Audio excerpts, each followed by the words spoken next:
প্রিয় বন্ধুরা ও ভিউয়ার্সগণ নমস্কার। আপনারা সবাই কেমন আছেন? আশা করি সবাই ভালোই আছেন। আমার ইউটিউব চ্যানেল সুব্রত লাইফস্টাইলে সবাইকে সুস্বাগতম। আমি এই প্লাস্টিক আইটেম ও মেকানিক্যাল ইঞ্জিনিয়ারিং এর সঙ্গে প্রায় 12 থেকে 15 বছর ধরে যুক্ত। নিজের এক্সপিরিয়েন্স থেকে যতটা পারি কাজের ব্যাপারে শেয়ার করব। কথায় আছে, কাজের মধ্যে দিয়ে মানুষত্বর বিকাশ ঘটে। কাজ ভুল হোক সমস্যা নেই, পদ্ধতি যেন সঠিক হওয়া চাই।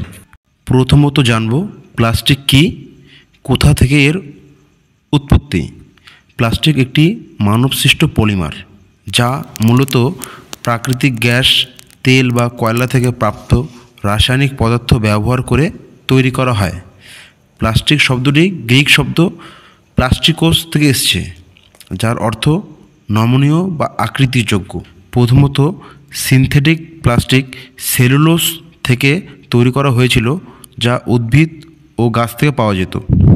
আর এর আবিষ্কারক হলো আলেকজান্ডার পার্কস 1855 সালে প্লাস্টিক আবিষ্কার করেন। প্লাস্টিক কত প্রকার ও কী কী, এটা আমরা জানতে পারবো পরের ভিডিওতে। আজকের মতো ভিডিও এখানেই শেষ করছি। এটা আমার প্রথম ভিডিও, যদি কোনো ভুল হয়ে থাকে ক্ষমা করবেন।